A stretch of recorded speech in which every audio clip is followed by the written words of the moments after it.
Autant les amours mortes que c'est triste de venir quand on ne s'aime plus. On cherche encore des mots, mais l'ennui les emporte. On voudrait bien pleurer, mais on ne le peut plus. Que c'est triste Venise, lorsque les barcaroles ne viennent souligner que des silences creux, et que le cœur se serre en voyant les gondoles abriter le bonheur des couples amoureux. Que c'est triste Venise, autant les amours mortes, que c'est triste Venise, quand on ne s'aime plus. Les musées, les églises, inutile beauté devant nos yeux déçus. Que c'est triste Venise, le soir sur la lagune. Professor Nilson, Boa noite, meu jovem. Tudo em paz? boa noite.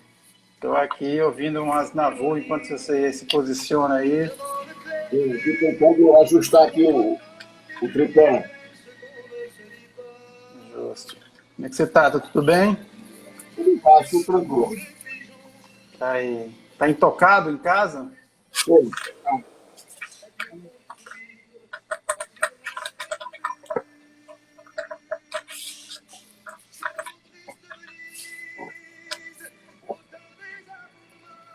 Tranquilo?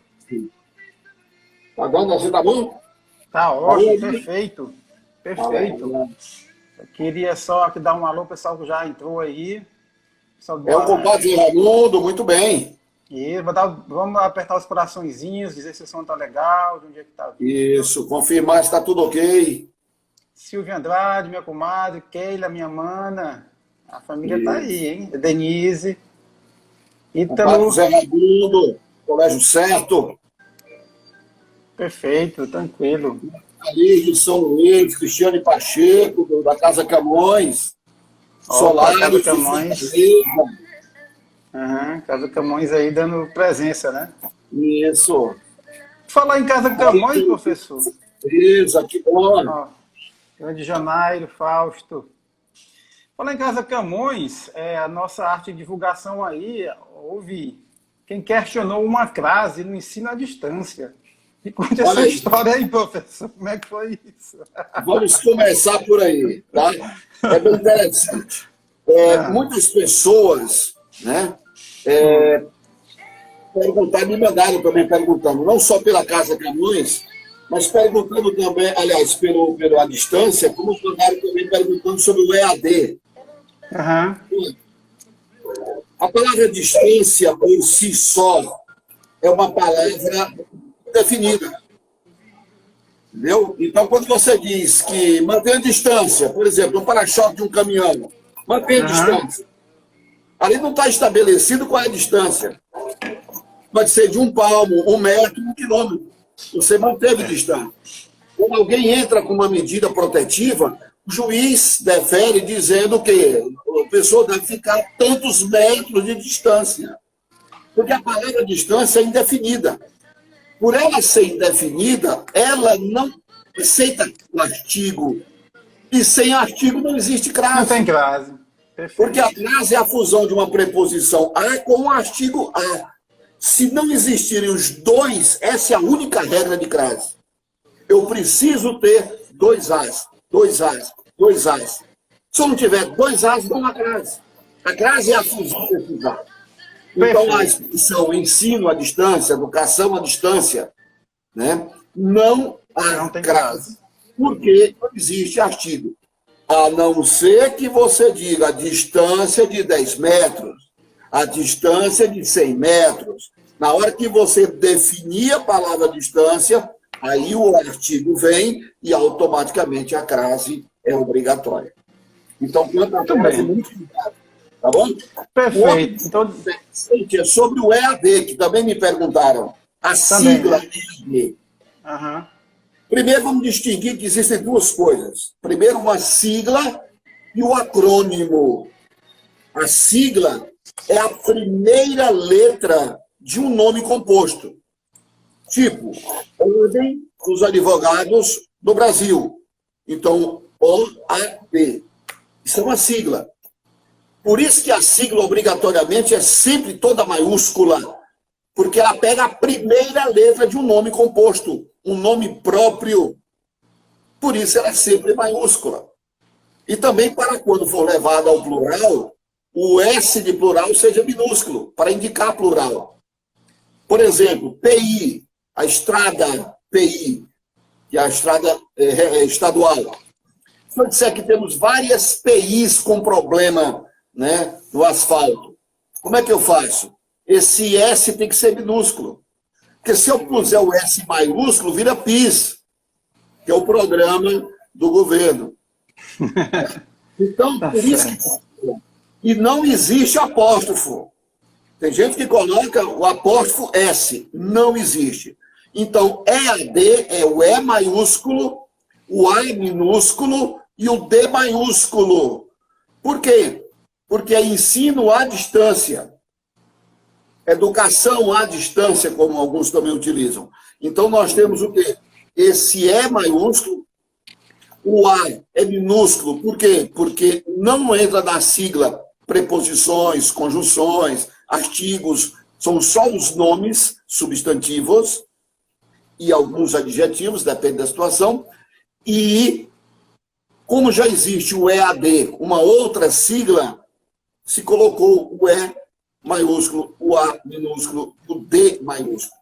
O EAD, tudo maiúsculo, está errado em relação à educação à distância. É o caso de UNB, né? Universidade de Brasília. Por que não é só o B? Porque já existe o B, que é uma universidade nos Estados Unidos. Então tiveram que botar o N minúsculo para distinguir, e porque o N não é uma palavra, o N é de, né, universidade. Não sendo é tudo maiúsculo. Beleza? Depois dessa brilhante aula aí de português, para aquecer aqui a nossa live, tinha que ser, né? Vamos falar aqui de ensino à distância, né? A gente se viu aí, todo mundo, né, pego de surpresa com essa pandemia e, de repente, as pessoas, as escolas, faculdades, né, principalmente as escolas, tiveram que se virar de um modelo da qual a grande maioria não estava acostumada, que era o ensino à distância. Elas não sabiam se posicionar, não sabiam o que fazer. Precisou o governo baixar uma portaria, a portaria é a 343, que determinou em caráter excepcional, né, que as escolas pudessem substituir as aulas presenciais pelas aulas online, no formato EAD.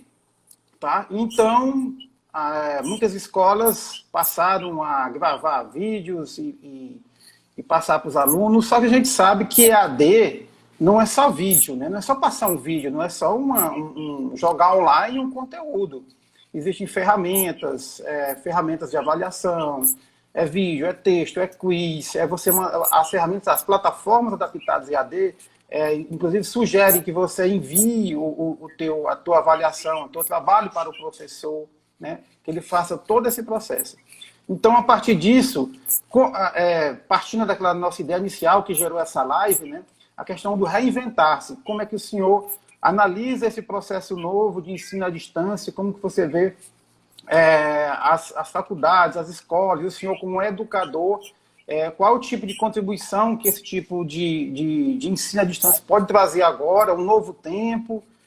Me dê assim, uma ideia de como que o senhor está analisando esse momento aí do ensino à distância no país. Meu caro Marcos, uma primeira coisa que eu preciso começar com isso. Nada substitui um professor em sala de aula. A figura humana do professor é insubstituível, inquestionável.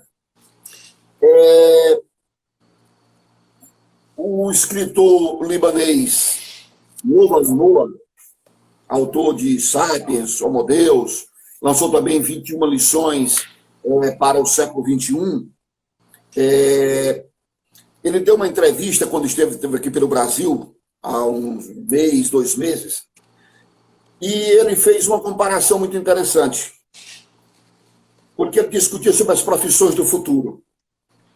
Então, a maioria das profissões, quase tudo que se possa imaginar, tem que estar ligado à tecnologia, tem que estar ligado a esse mundo novo da internet, esse mundo novo globalizado. E ele disse, por exemplo, o cobrador de um ônibus, ele pode ser substituído por uma máquina. Você compra um cartão, insere créditos, passa na hora, acabou, morreu. Mas o motorista não poderá ser substituído. As experiências que nós temos até agora, nós temos tido problemas sérios. Porque para dirigir o ônibus não é só frear para não bater em outro carro. É a sensibilidade de uma curva mais fechada, mais isso, um freio mais brusco ou menos brusco. Exige a necessidade da figura humana, da sensibilidade humana.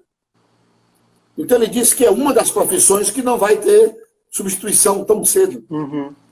E entre tantas profissões, ele disse que uma que é impossível acabar é o professor.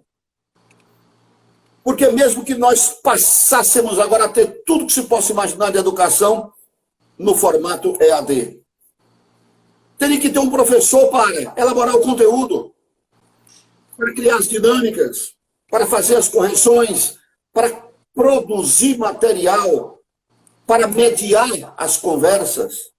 Então é impossível, não se pode. Quando se pensa em educação superior, pós-graduação, ensino médio, é fácil se pensar em educação à distância. Mas quando você fala em educação ainda nas primeiras séries, a parte mais infantil, não tem como se colocar uma máquina. Uhum. Então, essa figura do professor, não temos como nos desfazermos dela. Quem é capaz de explicar é o professor. Vocês sabem que a palavra plicar vem de plicar, plissa. No grego significa dobra. Então, por que ele diz complicar? Porque você vai o quê? Com é misturar. Então, você vai pegar as dobras e vai o quê? Misturar. O professor chega aí, explica, ele tira o movimento para fora, externar. O professor explica, ele tira, ele afasta as dobras. Ele, portanto, esclarece. Então, o primeiro detalhe é esse. Sem o professor, não existirá nenhuma possibilidade à distância, no formato que você pensar, a figura do professor insubstituível. Segundo detalhe é a questão da escola, o papel da escola. Na Grécia Antiga, a escola era o lugar onde as pessoas que não precisavam trabalhar iam para se divertir, iam para encontrar as outras pessoas, iam para trocar as coisas. Experiências, momentos, era um momento do encontro, era algo alegre. E no que a escola atual se transformou? Se você perguntar a uma turma de 50 alunos, quem está ali porque gosta, porque quer, você vai encontrar, talvez, nenhuma resposta. A não ser por uma razão. Eles estão ali por uma necessidade de socialização. Eles precisam encontrar os seus pares. Eles precisam conversar com os seus pares. A nova geração, Gibran, o grande escritor muçulmano, no livro Profeta, ele tem uma das passagens que se fala dos filhos, e ele diz que os filhos são como flechas vivas que nós, mandamos para a senda do futuro, que nós, pais, não poderemos visitar nem em pensamento. Então, essa distância de gerações, ela existe na humanidade, sempre existiu e vai existir. Eles precisam conversar com os seus pares. E a escola é o lugar onde eles encontram. E por que eles não gostam mais da escola ainda? Porque a escola não consegue ter atrativos. A escola que nós temos atual é uma escola anacrônica. Essa escola é obsoleta. Essa escola trata num formato de aula, de apresentação, de conteúdo, de abordagem, de avaliação. Isso aí no tempo da Idade Média não era dessa forma. É muito ruim, é muito distante da realidade. Um educador americano, isso já tem uns 15 anos ou mais que eu li esse texto, infelizmente não lembro agora o nome dele. Ele dizia que o estudante brasileiro era o estudante mais inteligente. Ele fazia uma analogia só. Que o estudante brasileiro era o estudante mais inteligente do mundo. Porque enquanto nos Estados Unidos, em países de primeiro mundo, já tinha aula, certo? Com recursos audiovisuais, com laboratórios, com recursos de imagem 3D. Imagina você pegar uma célula e estudar célula com uma imagem 3D. Você imagina o que é um professor de geografia falar de algum tema ligado a mapas virtuais, né? Com imagens 3D que ele possa mostrar tudo aquilo. Química, física e por aí vai. Enquanto que os nossos alunos, as nossas escolas, e quando eu falo nossos alunos, nossas escolas, eu não estou falando das escolas particulares, de classe A, de classe B. Estou falando das escolas particulares de classe C, D, E, das escolas públicas, da escola pública do interior, das escolas públicas do sertão do Nordeste, que não tem carteira, que não tem ventilador, que não tem um quadro decente, que não tem material didático. Então, você chegar e falar de uma célula, falar de uma geografia de algum lugar, falar de qualquer passagem histórica, só no blá, blá, blá, blá, blá, blá, blá, blá, blá, blá, blá, precisa muito poder de convencimento. Porque é muito solto, é muito abstrato. Então, o professor brasileiro tem que fantasiar algo e o aluno tem que viajar naquela mesma onda dele. E quantos têm competência para isso? Então, nossa educação é muito antiga, é muito ultrapassada.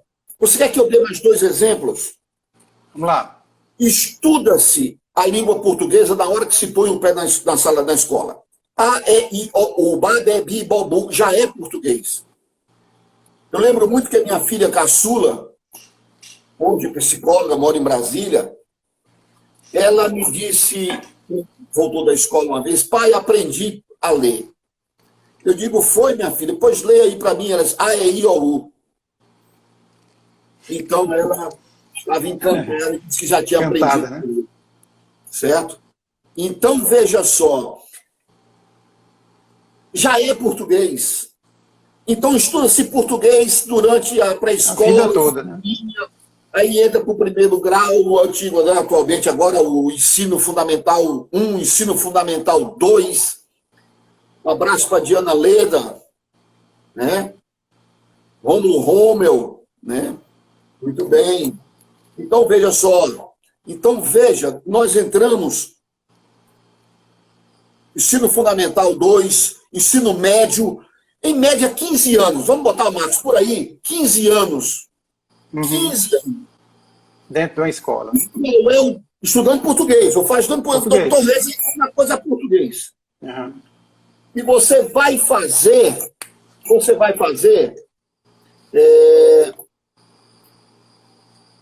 uma prova de vestibular ou de Enem, como queira chamar. Qual é o maior drama de qualquer estudante? De qualquer estudante, qual é o maior drama para enfrentar? Inclusive os concurseiros. Joelcio, qual é o grande drama, meu colega? O grande drama é uma redação, meu caro. Escrever um texto. Mas é escrever um livro, uma tese de 150 laudas. Não! É uma folhinha. Uma folha, né? Uma folha de caderno. Uma folha, frente de caderno. Eu Aí estudei o cara lá 15 anos chega e uma diz que deu um branco, ciência. né? Deu Eu branco. estudei 15 anos uma ciência. E ao término de 15 anos eu não tenho competência de fazer 30 linhas. É muita incompetência, esse sistema é muito frágil, é muito fraco, é incompetente, não é eficaz. E isso com o professor dentro, né? Eu não posso Com o estudar. professor dentro da sala de aula. Imagine eu entrar num curso de inglês, por exemplo, foi onde eu estudei inglês do IASES com o professor Ítalo. Eu entrar num curso de inglês, passar 15 anos estudando inglês, e ao término eu não ter segurança de manter um diálogo, de escrever um texto. Não haveria eficácia nesse método. Está errado. Está errado, tem alguma coisa aí que não está legal. Você quer um segundo exemplo de que esse negócio está furado? Por que que eu estudei? Eu vou agora para os colégios top. Colégios de classe A, os melhores. Não falo de Teresina, eu falo do país, do Brasil. Qualquer um. Eu estudo e quando termino eu tenho que fazer um pré-vestibular. Eu faço uma faculdade de Direito, a melhor faculdade do estado, do país, e quando eu termino eu tenho que fazer um pré-OAB, um pré-ENEM, um preparatório para o exame de proficiência do CRC. Ora, como é que eu tenho que fazer um pré-paratório para algo que eu estudei durante, por exemplo, um curso de Direito, 5 anos? Tem uma coisa errada, meu velho. Tem algo aí que está errado. Está totalmente errado. E a comprovação disso são os índices das pesquisas mundiais. Nós estamos numa pontuação péssima. Nós estamos lá embaixo. Os nossos alunos não têm competência. Nossos alunos, amiga Daíses, um grande abraço aí, né, pela presença. Professor Nonato, nós temos o quê? Nós estamos... Tassiane Coqueiro, um abraço do Pedro. Nós estamos no ranking mundial, numa posição vergonhosa, lá nas últimas posições. O nosso aluno não tem competência após o ensino médio de produzir um texto de uma leitura. O que significa leitura? Não é que tem a leitura oral. Ele não tem a competência de ler um texto e dizer sobre o que leu. Verdade. Ler um texto incapaz, não tem competência de dizer o texto trata disso, o texto fala daquilo, eu entendi isso, eu discordo do autor. Não é? Professor...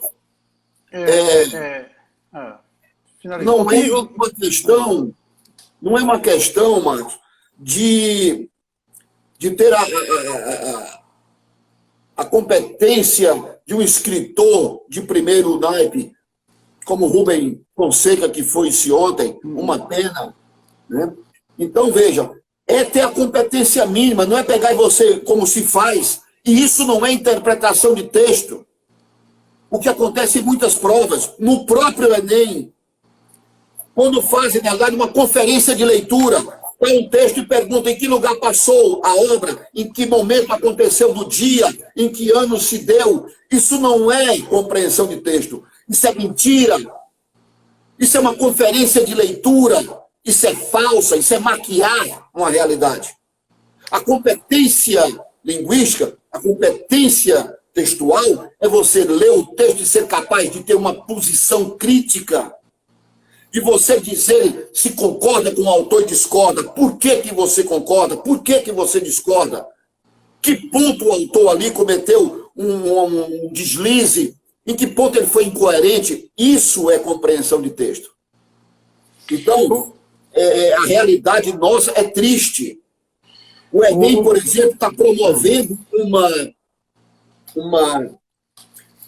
uma exploração de textos nas suas provas que não condizem com a realidade literária do país e não condizem com o que o aluno vai enfrentar numa universidade. E lá na universidade, outro dia colocaram um texto da Valéria Popozuda e chamaram a mulher de filósofa contemporânea. Que é isso, meu parceiro? Que é isso? Nenhum aluno vai estudar numa universidade, nenhum texto de Valéria Popozuda, nenhuma outra dessas músicas. Vai estudar textos técnicos, textos acadêmicos. E aí? E vai produzir textos acadêmicos. E não as 8 linhas que o Enem pede. E com 8 linhas do Enem, você já é considerado uma redação. O que é isso? Professor, o que me preocupa dentro dessa sua análise é, por exemplo, eu tenho um dado aqui de que desde 2016 o EAD cresce 5% ao ano e hoje nós já temos mais oferta de cursos EAD do que presenciais. Ou seja, isso não leva, inclusive, em consideração que o senhor abordou sobre a questão da presença do professor ser insubstituível, da socialização, né, dos alunos, e estamos virando uma página, perdendo, além da questão de não ter a qualidade no ensino, perdendo essa questão da presencial. São faculdades, inclusive, às vezes cobram muito barato, apenas para projetar vídeos, né, sem acompanhamento. Agora mesmo, nessa enxurrada de EAD, de escolas fazendo EAD, a maioria não tem um programa, por exemplo, de mentoria com o aluno. O aluno fazer um acompanhamento, um agendamento com o aluno, saber como que ele está, como é que ele acompanhou, ouvir o retorno do aluno, enfim. Né? Para mim parece que o EAD, que está sendo feito aí às pressas, vai continuar carregando esses mesmos problemas na educação que o senhor citou. Né? E pior, porque não tem um professor em sala de aula, né? Então, a gente, né, é um problema a mais na educação. Eu fiz, na realidade, alguns colegas já colocaram aí a questão do tema do EAD. Eu precisava fazer essa introdução à educação. Uhum. Nós precisamos, primeiro, refletir sobre a nossa educação, para nós chegarmos ao ponto da nossa palestra, nosso encontro, nossa conversa, que é o EAD. Tá? Uhum. Então, eu precisava fazer essa introdução e digo a você que EAD é uma realidade que não tem como não é por conta da pandemia, não é por conta desse Sim, não é nenhuma novidade EAD, né? Não é novidade. Para nós que estamos trabalhando com a educação, isso não é novidade. Não é novidade, verdade. Agora, há uma resistência. Toda mudança gera uma resistência. O novo, ele sempre assusta. Para uns é curiosidade, mas não estou falando de curiosidade, estou falando de coisas concretas. Ele assusta. Ele assusta. Você deu um dado, eu tenho aqui um dado do censo do ensino superior, do INEP, que do ano 2007 a 2017, portanto ele foi divulgado no ano 2018, uhum. Ele teve um crescimento nesses 10 anos de 375%, enquanto o ensino presencial teve um aumento de 33%. Olha a diferença, é menos de 10%. Menos de 10%. 8 milhões de alunos do ensino superior, 21% já são alunos do EAD. Do formato, quando eu falo o EAD, eu estou falando do formato da educação à distância. Sim. Então, vou dizer que também está errado, né? É do EAD no sentido do formato, eu me refiro ao formato. Então, de 8 milhões que nós temos de alunos, isso no censo de 2018, por favor. Certo? Amigo Marco Melo, meu irmão. Que bom. Então, veja só. De 2018, o censo deu um crescimento nos últimos 10 anos, ou seja, de 2007 a 2017, de 375%. Enquanto que o presencial só teve 33%, menos de 10%. Ou seja, isso mostra que é uma realidade que não tem volta. Não há. Verdade, não tem volta. Não tem como ter um retrocesso nisso. As ofertas de cursos e de condições são incríveis. Existe, primeiro, existe, hoje, inclusive nas universidades, nas faculdades, falando aqui especificamente de faculdades, depois nós vamos voltar para as escolas de ensino médio fundamental. Uhum. elas já têm hoje, como garantido por lei, e até 20% das disciplinas podem ser cursadas no sistema EAD. Uhum. Perfeito? Perfeito. Então, há disciplinas que não tem o que você... Por exemplo, uma disciplina de medicina, uma disciplina de laboratório, não há como ser por EAD. Agora, muitas outras, é possível que isso seja sistema EAD. Sim. Certo? Agora, vejam como que não se pode negar. Certo? Observe. O Mauro pergunta sobre o controle de qualidade desses cursos. Respondo já, Mauro, sobre o controle de qualidade. Esse é um ponto, né? O controle de qualidade. Aí é um grande gargalo. É o gargalo. Né?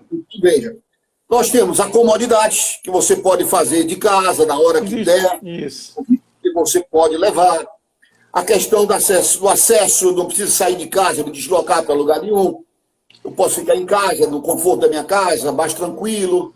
O valor em geral é mais barato. Né? Eu tenho professores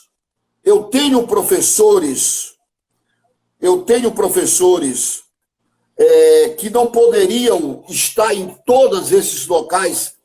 É humanamente impossível. Sim. É humanamente impossível. Então, no sistema EAD, um mesmo professor, no mesmo horário, ele pode estar em diversos lugares ao mesmo tempo. Isso é fantástico. O valor, há algo que pesa muito na decisão do brasileiro em relação principalmente à educação. Verdade. É o custo-benefício.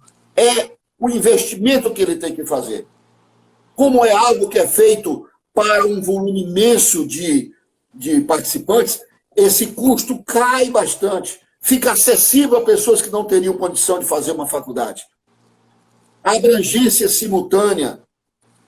Agora, provas, estágios, PCC, tudo isso aí continua porque não há como fazer. Certo?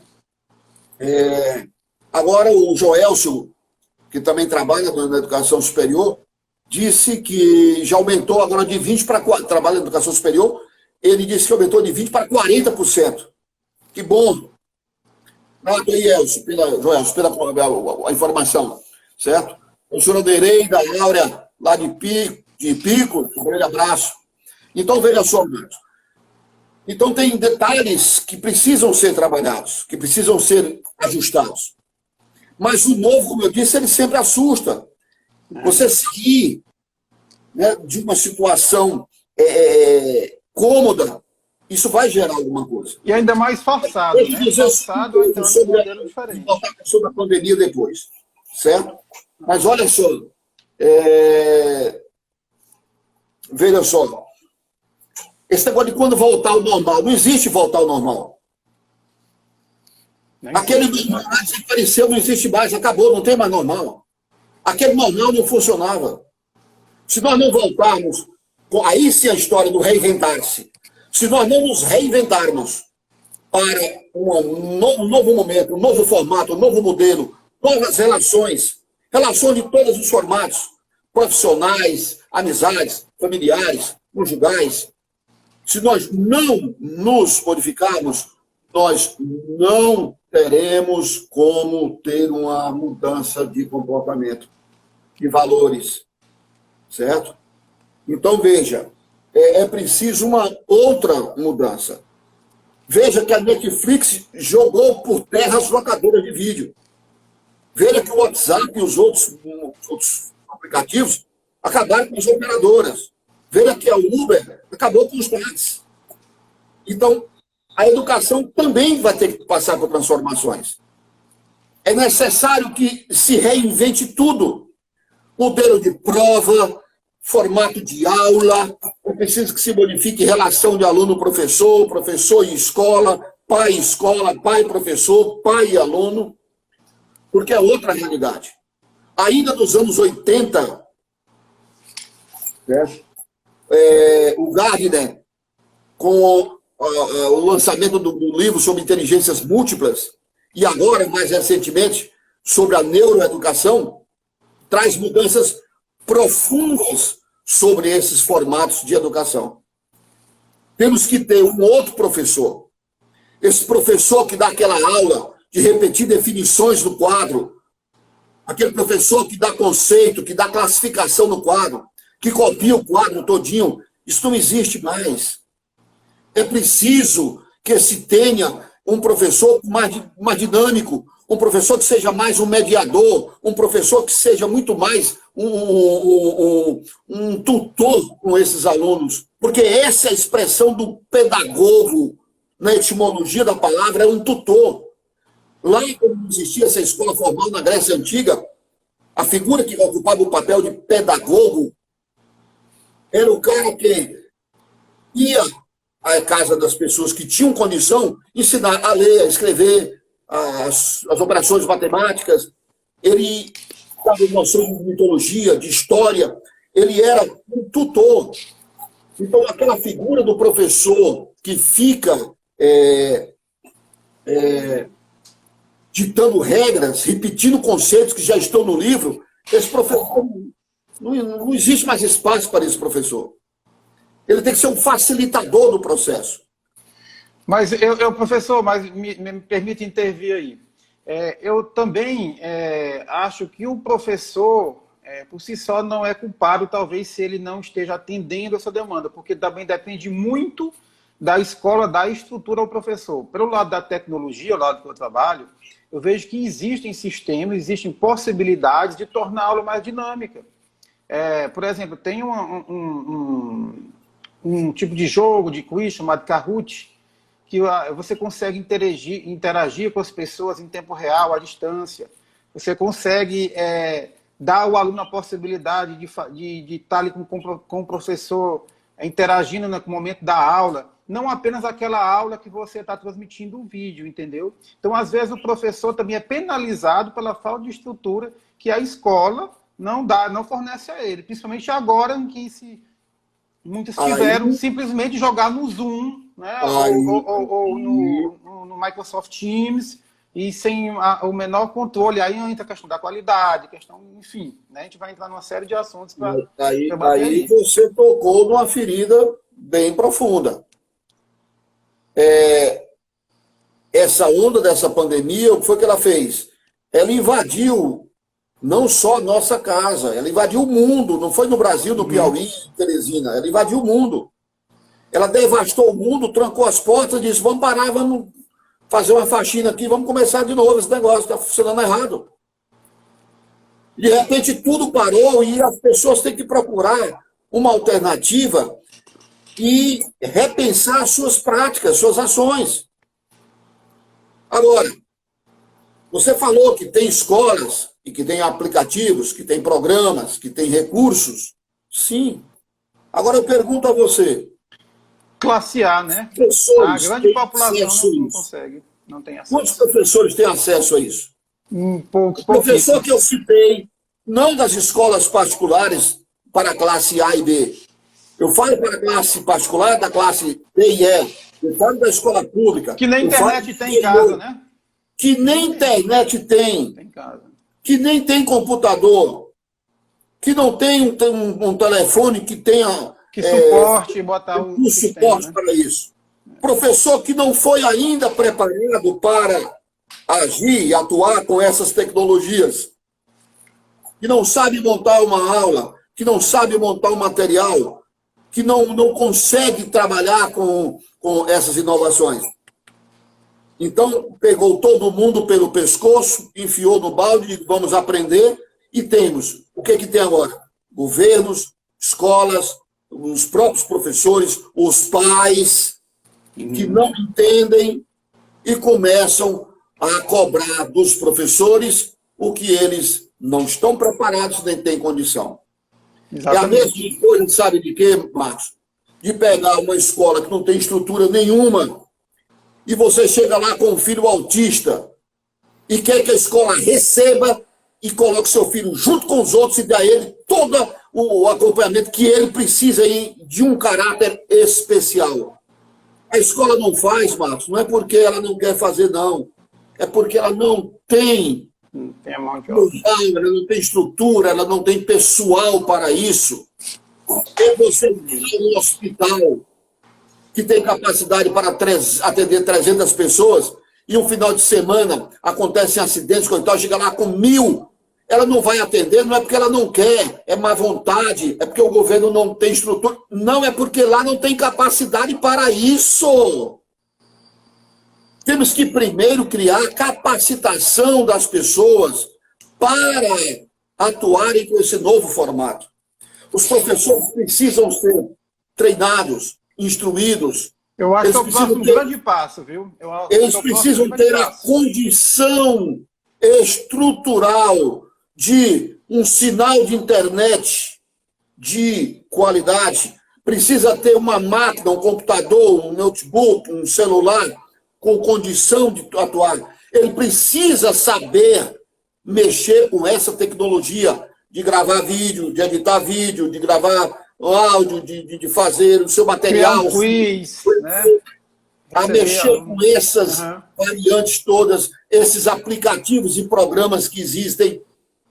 O professor tem que voltar para o banco da escola, da faculdade, e se preparar para isso. O professor tem que dizer, eu não sei, eu preciso aprender, eu preciso saber como é que eu trabalho com isso. Agora, do jeito que está, meu colega, é o carro andando e a melancia acomodando. Tem que ser, cara. É verdade. Então, aquela didática que ele utilizava de chegar e encher o quadro de blá, blá, blá, e repetir, fazer aquele exercíciozinho que já vem programado, aquilo ali morreu. São novas práticas, outras dinâmicas. Tem que haver uma mudança nesse pensamento. Da escola, do governo, da escola, do professor, dos pais e dos alunos. Isso é uma máquina que tem vários pés. Não é só nas costas do professor que tem que ficar a responsabilidade. O governo tem que dar condição como? Como a internet de qualidade. A escola tem que dar condição como? Dando treinamento para os professores. Os pais, os professores têm que dizer, assumir, eu não sei, preciso dominar. Vou voltar para o banco e vou me sentar e vou aprender. O pai que tem que entender que aquilo que ele queria, que ele estudou, que o avô dele, o bisavô fez, aquilo não existe mais. Você quer um exemplo, Marcos? Um outro exemplo? Por volta do começo do século XX, psicólogos, educadores, tudo mais, fizeram um estudo para ver a duração de uma hora-aula. Então chegou-se à conclusão que o tempo de uma hora-aula era de 50 minutos. Baseado em quê? Testes feitos diversos com níveis diferentes de escolaridade, de maturidade, de idade, tudo mais. E o tempo máximo que um estudante, lá pelos anos 1900, do século, lá embaixo, era de 50 minutos. Era o tempo máximo que ele conseguia ficar o quê? Parado, prestando atenção, focado, concentrado e com capacidade de assimilar algo. Eram 50 minutos.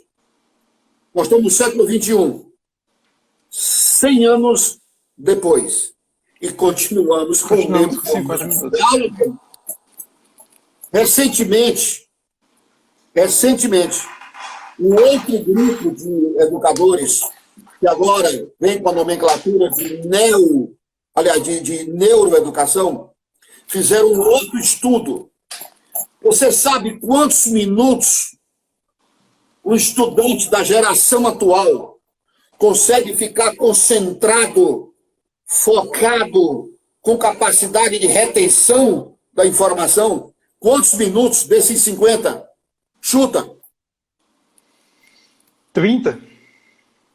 8 minutos. 8 minutos. Por isso que as aulas no formato EAD, elas têm duração de 10 minutos. 15, olhe lá. Porque é o tempo máximo que a geração atual consegue se manter focada. Inclusive, é uma das técnicas. Vamos lá. Você me pergunta, Nilson, então quer dizer que cada aula agora só vai ter 10 minutos e sai entre o professor? Não, que viraria um pandemônio. O professor é que tem que, a cada 10 minutos, mudar totalmente a sua dinâmica de aula. Se eu estou há 10 minutos fazendo uma exposição, eu tenho que parar e entrar com uma prática. Eu paro aquela prática, eu levo para uma discussão. Eu saio da discussão, eu volto com uma exposição. Eu saio da exposição, eu vou com uma prática diferente da anterior. O professor tem que ter a dinamicidade de estar mudando a cada 10 minutos, no máximo, a dinâmica de sua aula.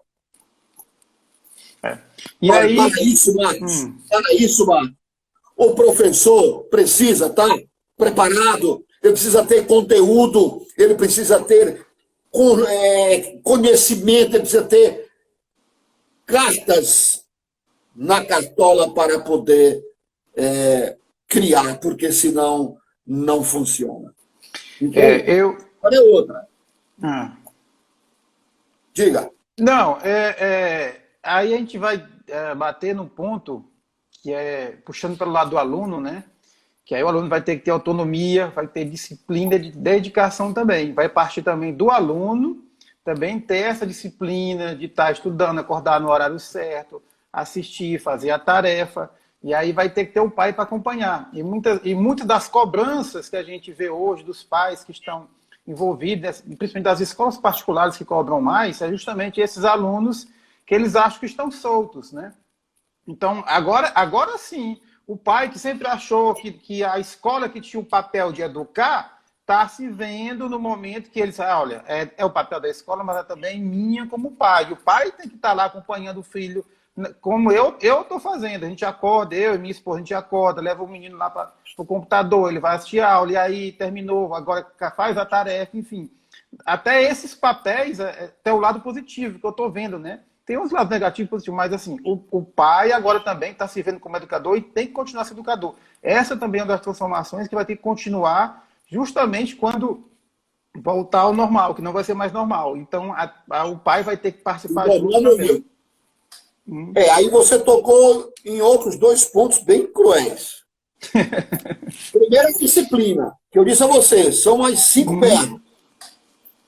O governo, minimamente, com uma boa internet, condições estruturais, a infraestrutura, a escola com o lado pedagógico, o professor com a sua atualização, os pais com a sua inserção no processo de educação, e o aluno que tem que assumir o seu papel também como aluno. Isso é isso.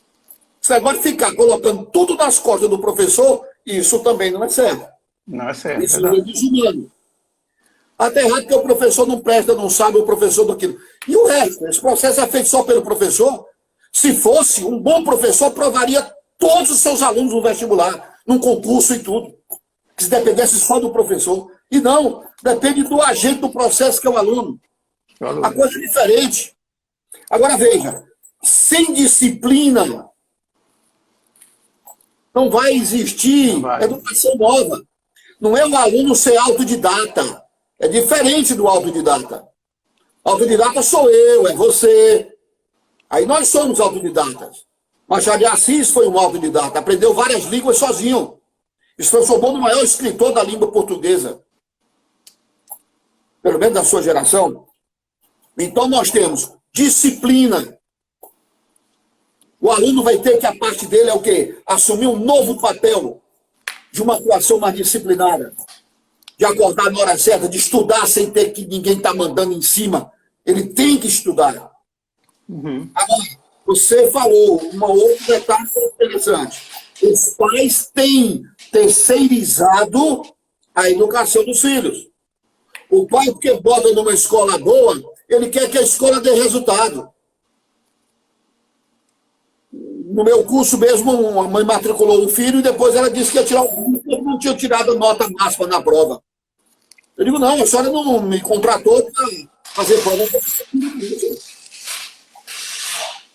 A senhora não me contratou para fazer prova pelo seu filho. A senhora me contratou para ensinar o seu filho, orientar o seu filho.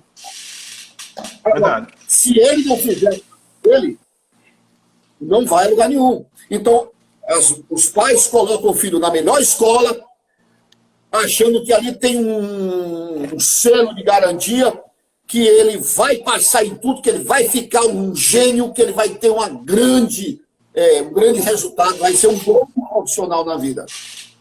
Porque a escola é responsável por tudo. Por tudo. Se o menino passa a usar droga, a menina passa engravida antes do tempo, coisa e tal, então a escola não passou no concurso, coisa e tal, é a escola. É o professor que me ensinou correto. O aluno tirou nota baixa, é o professor que não está ensinando bem. Então, todos têm que entrar no processo. Todos, verdade. Processo. Quem? Professor, como eu disse, governo, escola, professor, pais e aluno. É uma mudança que tem que ser feita pelos 5 segmentos que faz uma escola. Verdade. Escola não é feita por professor somente, certo? Então, os pais têm que entrar e acabar com essa coisa de achar que o aluno sozinho vai conseguir. Ele tem que, não é só cobrar a tarefa que o aluno fez, ele tem que também entender o que está acontecendo. Os pais, olha, eu tive aluno no meu curso, Casa Camões, que tinha uma agenda mais cheia, mais lotada do que a minha. O menino sai da escola, corre do meu curso vai para o curso de inglês, do inglês vai para o balé, do balé ele vai para o futebol, do futebol ele vai dizer para onde? Ou seja... Faz Kumon. Faz Kumon e tudo mais. O que é isso? É uma forma do pai pegar e dizer, não, eu botei tudo, ele teve tudo. Na verdade, eu estou o quê? Jogando, sai das minhas costas, sai da minha aba. E pronto. Então agora os pais vão ter que entrar na brincadeira e assumir outro papel e outra postura. E os pais, professor, um abraço aqui. Raros são os pais que acompanham no sentido de acompanhar, no sentido de estudar junto com o aluno, orientar, perguntar, participar, ler o livro com ele, ou discutir o livro, pelo menos, qualquer coisa assim. É verdade. Um abraço aqui para o professor José Corsino, que entrou aqui na nossa live. Grande amigo Corsino. Grande Corsino. Grande mestre, né? Então, os pais precisam, inclusive, ter paciência com esse para eles, o novo formato, o modelo, né? A gente vê que as escolas estão tentando se adaptar, as escolas estão tentando. O professor também está sofrendo, professor. O professor está tendo que se adaptar a esse novo momento. A EAD não é novidade, mas para muitos professores, a grande maioria, está sendo uma novidade, sim, uma realidade nova que está tendo que se adaptar. Então, é um pouco de paciência até que as coisas se organizem e até que voltem às aulas normais, presenciais. Mas o que eu acho que o que vai ficar é justamente isso daí. E as escolas, os gestores, têm que começar a pegar essa oportunidade que estão tendo de aprendizagem também para os diretores de escola, né? Supervisionar esse processo, tirar as lições daí e, quem sabe, dar mais esse plus na educação. Quem sabe uma forma a mais de ajudar aí os alunos no processo de educação. Nós já estamos aqui, inclusive, professor, nos nossos momentos finais. Eu queria dividir o tempo aí da live, né? Eu queria suas considerações aí, 5 minutos. Não, eu tenho só duas respostas, 2 perguntas que foram feitas pelo Mauro Melo, grande amigo, grande irmão Mauro Melo. Fez uma pergunta sobre o controle de qualidade desse ensino. Olha, realmente é um outro desafio. Como você disse, não basta pegar e ficar gravando aula e botando e disponibilizando para o aluno. As práticas têm que ser diferentes. A metodologia é diferente. Os conteúdos têm que ser diferentes. O conteúdo, as abordagens têm que ser totalmente diferentes. Então, o controle de qualidade ele vai existir, a qualidade dessa educação vai existir no momento que os professores estiverem qualificados, preparados, os professores estiverem com condição de desenvolverem o seu trabalho num outro formato. Aí você vai ter um ensino de qualidade. Como eu disse no começo, Mauro, não é somente pela aula, a videoaula, né, a web aula, não. É com trabalho presencial também. Em algumas séries iniciais é indispensável ser 100% presencial a figura do professor, certo? o apoio financeiro, foi outra pergunta que o Mauro fez. Se não tiver o aporte financeiro do governo, para que esses alunos, principalmente da escola pública, do interior, tenham acesso à internet, a computadores, os próprios professores. O professor não tem dinheiro para comprar um livro, rapaz. Vai ter dinheiro para ter um computador em casa, para ter o quê? Uma internet de qualidade, se nem existe qualidade na capital, quanto mais no interior. Então, esse aporte financeiro para que isso aconteça, essa qualificação desse professor, diminuir a carga horária do professor, para que ele possa... o professor, eu, por exemplo, trabalhei quando comecei a dar aula, eu dava 70 aulas por semana. Eu dava de manhã, de tarde, de noite. De madrugada eu corrigia a prova, elaborava exercício. Eu cheguei a um período que eu praticamente não via meus filhos, porque eu dava aula de segunda, terça, quarta, quinta, sexta, sábado, domingo. Quando eu chegava no final de semana, eu estava morto, eu queria dormir. Então, se o professor não tiver condição para que ele tenha menos aulas, para que ele tenha uma carga horária menor, para que ele ganhe melhor, para que ele possa dar as suas aulas e preparar esse novo material, esse novo formato de educação, isso aí tudo é balela. E quando se fala em educação à distância, vamos voltar agora, acabou, vamos voltar todo mundo, a escola volta a ter aula presencial. Mas esse formato ele não pode mais ser esquecido. Não pode, verdade. Ele tem que ser acrescido ao que se já estava fazendo. Os professores podem continuar de casa orientando os seus alunos. Isso. Os professores podem. Na minha época, nos anos 80, no Colégio Objetivo, a maior escola particular que esse estado já teve, em todos os sentidos, não é só de tamanho de alunos, é pela qualidade dos professores. Por que o Objetivo deu certo? Pela qualidade dos professores, pelo comprometimento dos professores. E por que os professores eram tão bons e tão dedicados e gostavam tanto do Objetivo? Eram bem pagos, um salário excelente, contratados com um sistema de exclusividade. Então, você é reconhecido profissionalmente, financeiramente, você tem condição. Nós só dávamos aulas praticamente pela manhã. Nós tínhamos a tarde toda livre, mas o livre não era para ficar em casa dormindo, nem jogando bola, nem bebendo cachaça. Era para ir para a escola, plantão de dúvida, preparar material, fazer encontro com os alunos, criar outras atividades. É preciso uma mudança, mas é uma mudança muito mais profunda, meu caro. Muito mais profunda. Só para a gente fechar... eu queria tocar aqui em 2 pontos, rapidinho. Primeiro, é sobre a sala investida. Existe hoje um burburinho no mundo todo, não é só no Brasil, não é só no Piauí, não é só em Teresina, sobre a sala de aula investida. Isso já existe antes dessa pandemia. O que é isso? O aluno em casa, ele estuda o conteúdo, a teoria, e ele vem para a sala de aula não para que o professor faça a exposição, aquela aula expositiva acaba. Ele vem para a sala de aula para que o professor vá discutir com ele o tema, vá comentar questões, vá orientar, tirar dúvidas. É o processo inverso. Hoje, como é que se faz? O aluno vai para a sala de aula e o professor tome conteúdo, teoria, aula expositiva. Aí ele vai para casa, faz o exercício, vai para a sala de aula, o professor dá a resposta, blá, blá, blá, blá, blá, blá. Pronto, morreu o assunto, vamos para outro. É o inverso. Um aluno que não tem capacidade, aí voltamos àquela história do ler lá no começo, de ler um conteúdo e ser capaz de ter um posicionamento sobre ele, precisa de um professor para explicar, para dizer isso para ele. É muito incompetente. Incompetência demais. Ele precisa do professor para tirar as dúvidas, para explicar o que ele não conseguiu sozinho, para comentar as questões que ele não conseguiu resolver, que ele encontrou dificuldade. Essa é a sala investida. Verdade. Agora, meu vizinho, para uma sala de aula investida,